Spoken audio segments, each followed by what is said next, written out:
4장은 사무엘의 말이 온 이스라엘에 전파된다라는 말로 시작합니다. 사무엘을 통해 하나님 말씀하시기 시작했고 그로 말미암아 새 시대가 시작되었음을 선언하는 겁니다.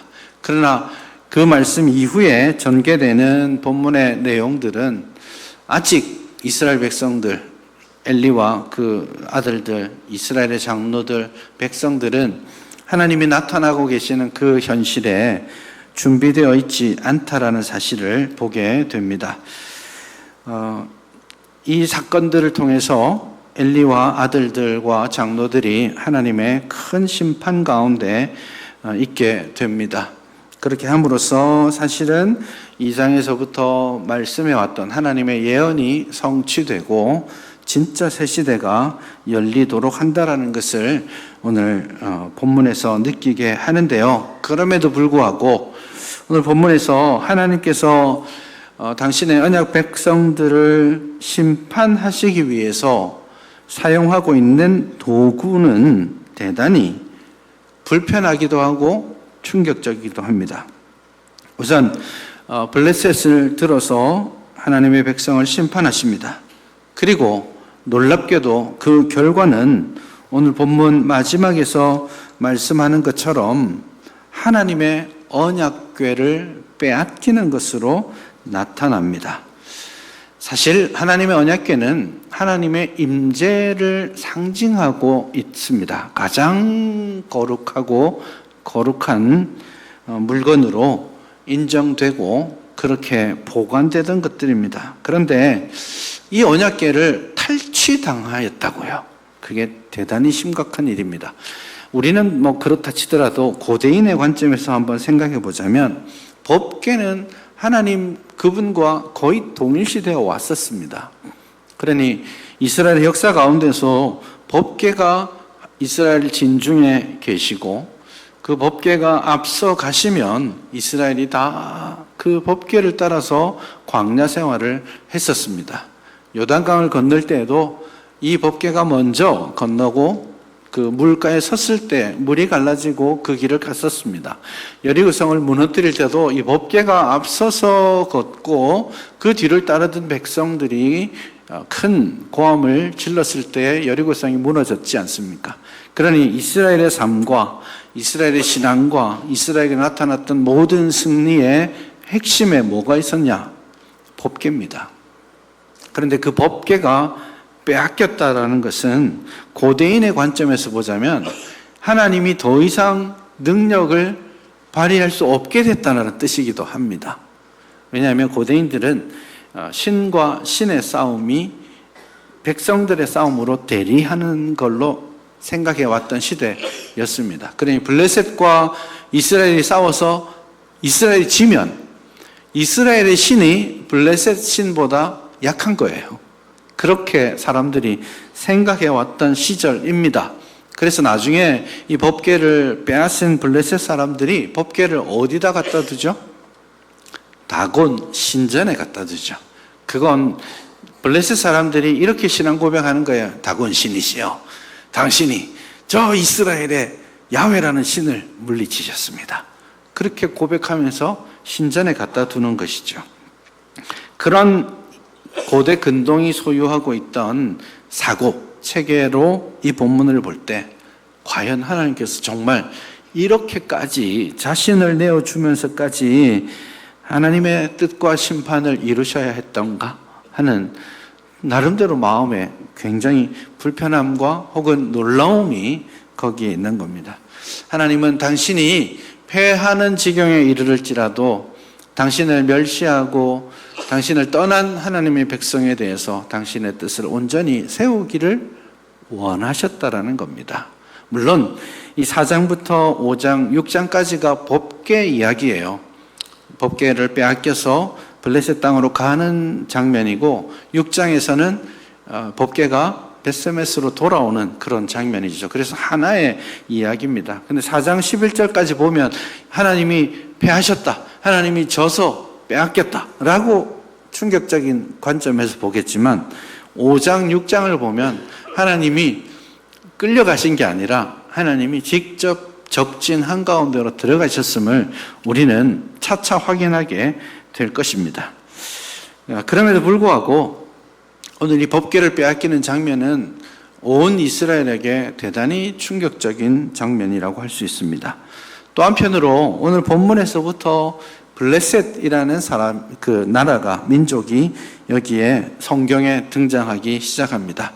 블레셋이 굉장히 익숙하잖아요. 지금도 이스라엘 팔레스틴이라고 하잖아요. 그 블레셋이라는 곳에서 이름이 나온 것인데요. 블레셋이 이때부터 지금 이 시기, 사무엘서가 있는 이 시기, 주전 한 12세기 정도 됩니다. 이 시기부터 이 가나안 땅에 정착하기 시작합니다. 원래는 저기 그 에게해, 그리스 있죠. 그리스 지역에 있던 해양 민족들입니다. 그 해양 민족들이 어떤 이유로 12세기경부터 해서 동쪽으로 민족들의 대이동을 합니다. 육로로 가면 터키가 나오겠죠. 터키에 있던 히타이트라는 대제국이 이 해양 민족들에 멸망당합니다. 그만큼 세계사적으로 되게 격랑의 시간을 지금 보내고 있는 거예요. 그들이 배 타고 밑으로 내려와서 이집트에 도달합니다. 이집트를 지켜내기 위해서 엄청나게 힘을 써서 이집트는 겨우 멸망을 면합니다. 이때 이집트의 바로 왕이 자기 장례 신전이 있습니다. 룩소르라는 곳에 가면 지금도 람세스 3세의 장례 신전이 있는데 그 신전이 굉장히 큰데 그 벽에 가득히 자기가 죽어서까지도 자랑하고 싶은 내용을 새겨놨는데 그게 뭐냐 하면 이 블레셋 해양 민족들하고 싸워서 나라를 지킨 거, 그 장면을 그림으로도 글로도 빽빽하게 자기 장례식 무덤 신전에다가 자랑하고 있는 걸 봅니다. 그만큼 세계사적으로 그 당시 세계에서 제일 강력했던, 위쪽에는 히타이트, 밑에는 이집트 두 개가 있었거든요.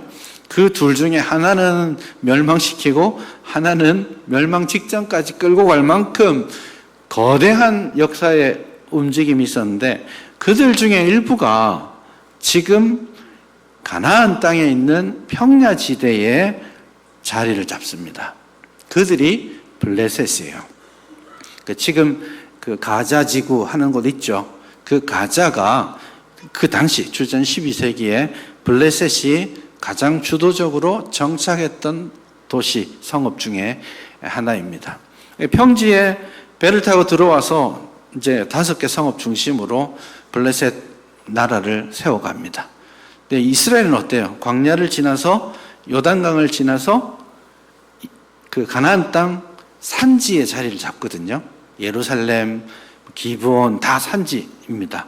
산지에 자리를 잡고 있는데 이제 12세기가 되어서 평지는 이제 세력을 확장하려고 산지로, 산지는 세력을 확장하려고 평지로 내려가면 어디서 만납니까? 계곡길에서 만나는 거죠. 그래서 이 당시에 블레셋과 이스라엘 간에 지속적인 전쟁이 일어날 수밖에 없는 역사적 환경 가운데 있었습니다. 그 대부분의 이 블레셋과의 싸움이, 예를 들면 삼손 하면 소라 골짜기 있죠. 산지에서 골짜기 길로 평지로 내려가는, 거기서 맨날 싸우고 지지고 볶고 딥나로 갔다가 헤브론으로 갔다가 왔다 갔다 한 겁니다. 그리고 다윗과 골리앗은 엘라 골짜기죠. 그 골짜기 길입니다. 그 위로 올라가면 아얄론 골짜기, 여호수아가 달아 너는 아얄론 골짜기에 머물고 했던 그 골짜기입니다.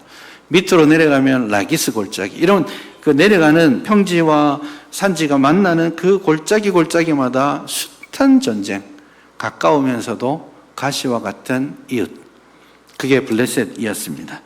그런 전쟁의 한 측면에서 서로가 세력을 확장해가는 중에 요충지가 되는 아벡에서 지금 맞짱을 뜨게 되는 그런 곳입니다.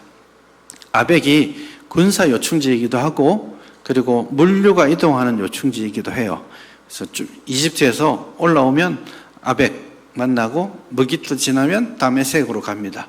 그렇게 해서 저 실크로드까지 이어지는 길이거든요.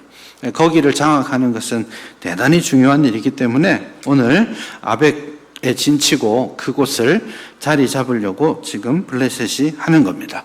첫 번째 전투에서 보기 좋게 실패합니다. 2절을 보시면 블레셋 사람들 앞에서 패하여서 죽임당한 군사가 4,000명. 적지 않습니다. 꽤 심각하게 패한 겁니다. 여러분, 아이성 전투 생각나십니까? 아이성 전투에서 패하고 도망쳤죠. 그때 사망자를 36명이라고 성경에서 기록합니다. 그럼 4,000명은 그냥 보기 좋게 박살났다 이렇게 하면 됩니다. 그러니 뜨거 하고 뒤로 물러나서 생각을 합니다.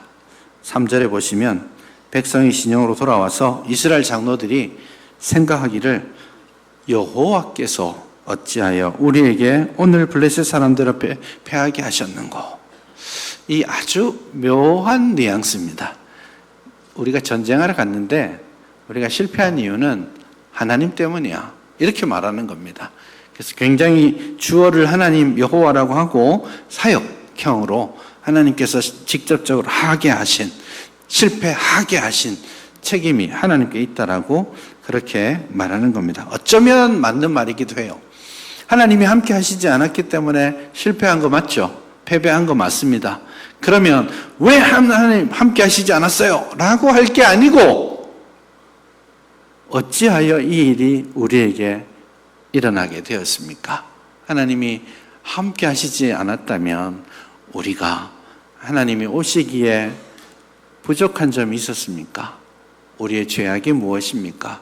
무엇을 드러내시려 하십니까? 라고 기도하고 회개하고 자신을 돌아보아야 할 때인데 이스라엘은 그렇게 하지 못합니다. 그리고는 그들은 이렇게 말합니다. 곧장 이게 바로 이어져 있다라는 게 중요할 수 있습니다. 왜 하나님이 블레셋 앞에서 우리가 패하도록 내버려 두셨어요? 라고 하고는 여호와의 언약궤를 실로에서 우리에게로 가져다가 우리 중에 있게 하여 그것으로 우리 원수의 손에서 구원하게 하자. 하나님이 함께 하시지 않았다면 하나님이 함께 하시도록 만들면 되겠구나. 그럼 어떻게 하지? 법궤를 가져오자. 그렇게 생각을 한 겁니다. 하나님이 함께 하시기를 원하지 않아서 하시지 않았는데 자기들이 뭐라고 하나님을 억지로라도 전장에 끌어다 놓으면 하나님이 하시겠지. 이렇게 생각할 것 뭡니까? 하나님 함께 하시면 이길 수 있다는 확신이 거기에 있었는지는 모르겠지만 그들의 이 행위는 대단히 무모하고 불신앙적입니다. 하나님을 하나님으로 모시는 게 아니에요. 지금 언약궤를 모시는 것 또한 인격적인 반응으로 보이지 않아요. 언약궤를 실로에서 우리에게로 가져다가 우리 중에 있게 하여 구원하게 하자. 이렇게 말하죠. 하나님의 임재를 상징하는 것이라고 그들이 분명히 믿고 있었다면 그 하나님의 오심을 인격적인 관계로 풀어야 되는데 그렇지 못합니다. 이것은 그들의 신앙 고백이 아니라 그들의 무모한 맹신이요, 과하게 표현하자면 미신입니다. 법궤만 오면 되는 줄 아는데 여러분 그렇지 않습니다. 이스라엘 장로들의 영적인 상황이 어떤지 오늘 분명히 보여지고 있죠. 마찬가지예요. 제사장들은 뭐 다른가요? 4절에 보면 백성들이 아벡에서 전투에서 지고 나서 실로까지 멀리 떨어져 있는 후방에 와서 실로에서 언약궤를 주시오 이렇게 하니까 그 언약궤를 지켜야 될 엘리의 두 아들 홈니와 비나스가 옳다커니 하고 가져갑니다. 제사장이 하나님의 말씀에 주목하고 하나님의 뜻을 분별하는 일에 신경 쓰지 않습니다. 죄송합니다. 꼴의 제사장이라고 하나님의 언약궤를 자기들이 수행해서 갑니다. 어깨에 힘주고 있는 거예요. 백성들도 마찬가지예요. 지금 총체적으로 하나님의 말씀이 사라져 있는 거예요. 5절 보시면 여호와의 언약궤가 진영에 들어올 때에 온 이스라엘이 큰 소리로 외치고 땅이 흔들립니다. 왜 큰 소리로 외쳤을까요? 여러분, 이거 이미지를 잘 생각하셔야 됩니다. 언약궤가 쫙 제사장이 언약궤와 함께 오잖아요. 그러면 어떤 일을 벌이냐면 제사장이 언약궤를 들고 전장에 오면 양각 나팔을 부르면서 붕붕 하면서 탁 들어옵니다. 그러면 백성들이 뒤따르면서 환호성을 저지르는 거예요. 환호를 지를 때에 이 이미지가 지금 백성들의 마음에 승리에 대한 이미지가 있는 거 아니에요? 이게 어떤 거와 연결되냐면 여호수아 6장 여리고 사건하고 보시면 닮아 있습니다. 여리고 사건 때 법궤가 제사장이 나팔을 불고 법궤가 싹 돕니다. 백성들이 뒤따르다가 다 같이 큰 소리로 외치니 성이 무너졌죠. 이제 법궤가 지금 왔어요. 나팔 소리 하면서 보무도 당당하게 진영으로 들어오니까 됐다 하고 백성들이 야 이제 옛날처럼 소리 지르면 돼. 으아! 질렀는데 아무 일도 일어나지 않는 거죠. 어디서 본 건 있어가지고 모양은 다 갖추고 사는데 하나님은 거기에 함께 하시지 않는 겁니다. 왜 하나님은 이들과 함께 하기를 원하지 않으셨을까요? 그럼에도 불구하고 이 전쟁에서 이스라엘은 무모한 두 번째 전쟁을 치릅니다. 하나님의 법궤가 왔으니 됐다라고 생각한 거죠. 그리고 두 번째 전쟁을 치렀는데 이 전쟁에서 그만 큰 낭패가 나고 말았습니다. 10절을 보시면 이스라엘이 패하여 각기 장막으로 도망쳤고 살육이 심히 커서 보병에 엎드러진 자가 3만 명이었다. 출애굽할 때 한 지파 공동체의 숫자가 3만 명 정도 되었습니다. 약간 작은 지파의 숫자가 3만 명 정도 되었죠. 그러니 거의 한 지파 공동체가 끝장날 정도로 극심한 충격적인 패배를 당하고 말았습니다. 그리고 더 충격적인 것은 아까 말씀드렸듯이 하나님의 교회를 빼앗기는 것이죠. 엘리의 두 아들 홈리와 비느하스가 그 자리에서 죽임을 당하고 말았습니다. 여기서 성경은 끝나지만 성경의 역사를 쭉 짚어보면 이 전투가 아벡에서의 실패에서 끝나지 않습니다. 각기 장막으로 도망칠 때에 블레셋 군사들이 계속 이스라엘을 추격하면서 그냥 이삭 줍듯이 죽인 것 같아요. 그렇게 3만 명이 죽게 된 것이죠. 어디까지 왔느냐? 성경이 정확하게 여기서 자세히 말하진 않지만 이때로부터 실로가 끝장납니다. 여호수아가 실로에 성소를 마련한 이후로 250년 동안 실로 성소 시대가 열렸습니다. 계속되어 왔습니다. 그런데 실로가 어떤 순간에 철저하게 파괴되는 순간이 있죠. 예레미야 7장에 보시면 예레미야가 성전 설교를 하면서 예루살렘 성전이 철저하게 파괴되고 멸망할 것이다 라고 하면서 어디처럼 될 거라고 말했냐면 실로처럼 될 거라고 합니다. 이 실로의 파괴가 철저한 하나님의 심판을 상징하는 결과물이죠. 아마 이때 진행됐을 겁니다. 왜냐하면 사무엘 이 사건 이후에 사울이 등장하는데 사울이 등장하고 사울이 첫 번째 전투를 할 때 13장부터 쭉 나옵니다. 그때 보면 사울이 있던 기브아에도 이미 블레셋 군대가 주둔하고 있습니다. 블레셋에 수비대가 있거든요. 그러니까 블레셋이 그 아벡에서 전투를 하고 실로를 치고 실로를 넘어서 기브아와 예루살렘 근처까지 수비대, 군대를 주둔시킬 만큼 세력을 확장했다는 거죠. 그런 의미에서 보자면 이 전투로 말미암아서 이스라엘은 거의 멸망 직전에 갈 정도로 처절한 패배를 경험하게 됐다라는 것입니다. 왜 이런 일이 일어났는가? 하나님은 왜 침묵하셨을까? 이런 질문을 우리 해볼 필요가 있습니다. 이스라엘은 첫 전투에서 실패했습니다. 사실 더 큰 실패는 그 실패의 원인을 제대로 파악하지 못했다는 데 있습니다.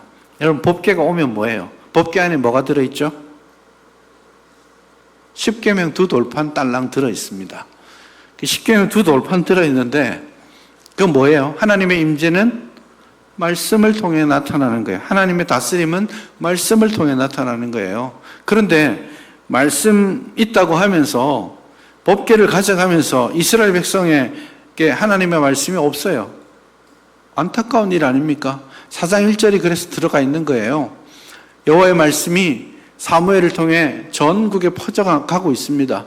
그럼에도 불구하고 그 누구도, 이스라엘의 장로들도, 엘리와 그 아들들 모두, 그러면 이 일이 어떻게 해서 이렇게 되었는지, 갈 길이 무엇인지 하나님의 말씀을 좀 들어봅시다라고 질문하지 않습니다. 그냥 법궤만 가져가고 있는 거예요. 하나님의 말씀이 그 자리에 들어있으니까 그게 능력이라고 생각할지 모르겠지만 하나님의 말씀을 듣지 않는 백성들에게 그 법궤는 그냥 작은 괴짝에 불과합니다. 덩치도 얼마 안 돼요. 1m도 안 돼요. 여기 길이 1.45m 되고 조그마한 거예요. 조그마한 법궤 그냥 괴짝밖에 안 되는 거죠. 왜요? 하나님이 안 계시면 하나님의 임재를 상징하는 그것도 사실은 아무것도 아닙니다. 여기서 이들이 이렇게 하고자 하는 이유는 하나님을, 이게 본질적인 겁니다. 하나님을 자기의 목적을 위해 사용하는 겁니다. 법궤를 가지고 와서 전쟁에 하나님이 참여하게 하자라고 말하는 것 자체가 누가 주인인 거예요? 하나님이 주인이에요? 하나님이 주권자요 왕이십니까? 아니에요. 자기들이 왕인 거죠. 그러니 하나님은 자기들에게 필요한 순간에 자기들이 원하는 방식대로 일해 주시기를 원할 뿐이죠. 이게 본질적인 문제입니다. 여러분, 세상 종교와 기독교를 나누는 본질적인 차이도 여기에 있습니다. 세상의 모든 종교는 저들의 신이 자신들을 위해서 존재합니다. 맞습니까? 불교든 뭐든 다 신자가 신을 제대로 섬기는 데 있는 게 아니고 신이 신자의 소원을 들어주는 데 있습니다. 신의 뜻이 뭔지 묻지 않아요. 뜻이 중요하잖아요. 내 소원을 마르고 닳도록 하다 보면 쟁취해내는 거예요. 왜냐? 신은 자기를 위해 존재하니까요. 그게 세상 종교의 본질입니다. 기독교는 어떠합니까? 신이 우리를 위해 존재하나요? 우리가 하나님을 위해 존재하나요? 이게 본질적 차이입니다. 그럼에도 불구하고 오늘 이 땅의 많은 교회들이 자신이 하나님을 섬기는 방식을 세상적인 방식대로 합니다. 하나님을 찾되 내가 필요한 것을 하나님께 아뢰고 내가 소원하는 것을 내가 원하는 방식대로 해주기를 원하시는 거예요. 그런 하나님이시기를 기대하는 것 아닙니까? 아라비안 나이트에 나오는 그 알라딘과 요술램프 이야기 아시죠? 예, 요술램프만 슥슥슥슥 하면 지니라는 전능자가 탁 나타나서 주인님 무엇을 도와드릴까 이러잖아요. 요즘은 집에 부르면 지니가 나타나서 날씨는 어떻고 뭐 이런 거 알려주고 있던데 보니까. 그래서 그 알라딘은 그 지니의 요술 램프 지니 덕분에 큰 물을 이루고 공주와도 결혼하고 큰 성도 만들어서 거기서 잘 먹고 잘 살았다. 뭐 이런 이야기인 거죠. 그런 하나님을 기대하는 것 아닙니까? 옛날 우리 전래동화로 치자면 하나님을 도깨비 방망이처럼 생각하는 거 아니에요? 금 나와라. 뚝딱. 은 나와라. 뚝딱.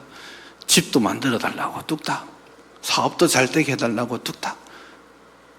여러분 이거 그런 기도가 필요 없다고 말하는 게 아니에요.